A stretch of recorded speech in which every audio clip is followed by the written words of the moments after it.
Não dá pra viver no Maranhão. Aquilo é uma impossibilidade civilizacional. E sim, Coroadinho é uma filial do inferno. Assim, a gente precisa fazer uma coisa muito grave ali. Muito sólida, porque assim, não dá pra viver no Maranhão. Aquilo é uma impossibilidade civilizacional. É uma impossibilidade. Aquelas pessoas são tratadas como animais ali. Não há poder público. O poder público é completamente corrompido. Não há serviço público de qualidade. A gente precisa botar um interventor lá. Renan, você é um cara inteligente, jovem. Você não pode vir com essas... Qual a ideia? Qual a ideia? Dialogar politicamente com o Josimar Maranhãozinho? Fazer negócios com o Everton Rocha? Ouvir a importante opinião de algum deputado do Maranhão? Meus amigos, a classe política do Maranhão, ela tem que ser presa. Ser presa. A classe política do Maranhão, ela é um roubo. Então, a gente se depara com um problema que a solução não será simples. Se você tiver que chegar pra falar com um político que basicamente mantém as pessoas em situações similares a, sei lá, ao que há de pior na África subsaariana, você vai falar, eu preciso ter uma fórmula negocial aqui, você tá ferrado, cara. E aí vem um problema, a classe política do Maranhão manda no Brasil. O Brasil, meus amigos, o governo federal e as instâncias representativas é muito mais Maranhão do que São Paulo. É muito mais Maranhão do que Santa Catarina. Entendeu? É muito mais Amapá do que Minas Gerais. A partir do momento que o Brasil é isso, não é que o Maranhão tá ferrando o Maranhão. A política maranhense tá ferrando o Brasil. Que é, inclusive, através do Brasil, que eles pegam o dinheiro pra ferrar o Maranhão.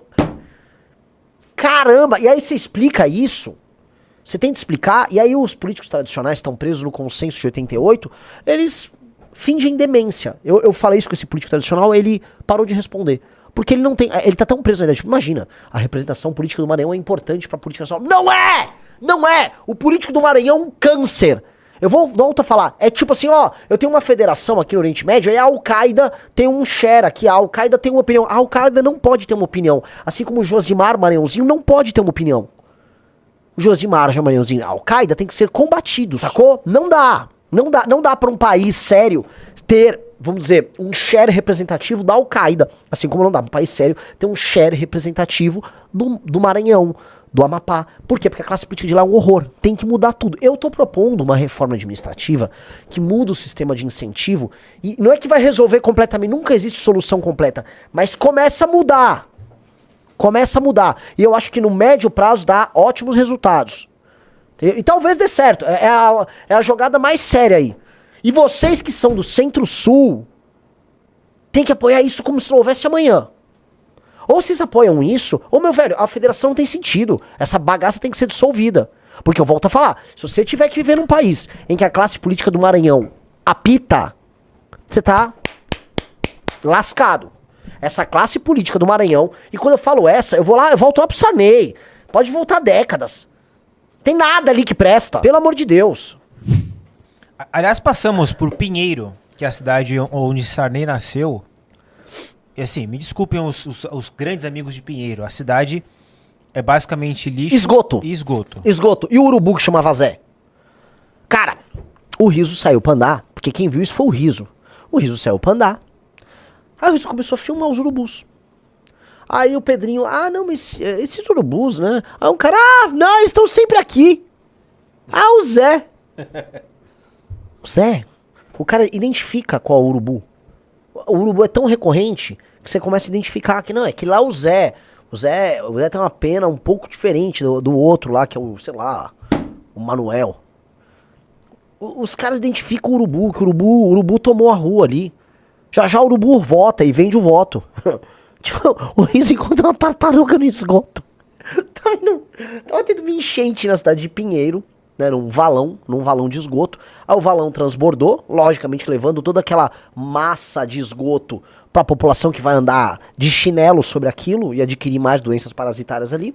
E um cágado, né, começou a sair daquela água completamente contaminado. Eu devia chegar assim, o Donatello, esse aqui, né, porque só ali ele vira uma tartaruga ninja, né, porque nesse nível.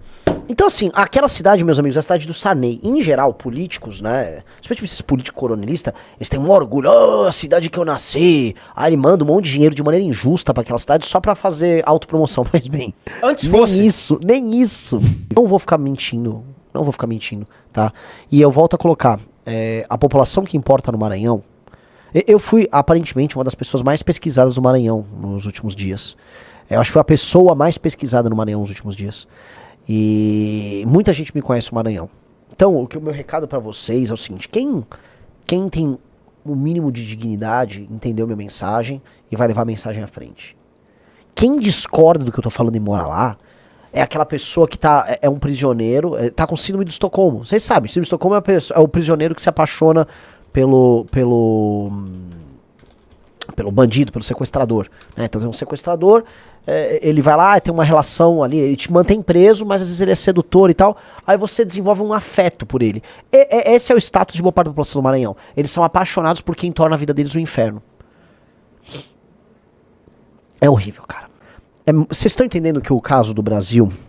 Isso aqui, a viagem pro Maranhão foi um aprendizado. Eu vou pro Amapá, eu vou pro Pará, eu vou pra Bahia. Vai ser mais ou menos isso aí. Alguns lugares piores, alguns lugares melhores, mas acho que na média nada vai superar o Maranhão. É o que todo mundo me fala. Eu tenho amigos já que... o Morique que viajou comigo, rodou já muito Brasil. Falou, cara, Renan, nada vai superar o Maranhão. Nada. Como, por exemplo, o Piauí é bem ruim, mas tem estrada, sabe? As estradas não é que são boas, elas são estradas. Ruins, mas são estradas. Pará, tem muita favela, mas tem atividade econômica aqui e ali, sabe? Agora, o Maranhão... O ponto é, a gente precisa falar sobre isso. O aprendizado que eu tô tendo sobre o Brasil, tá? E eu tô tomando uma surra de Brasil. Primeira coisa, cara. A exceção é São Paulo. São Paulo é uma exceção. E é uma exceção que confirma a regra.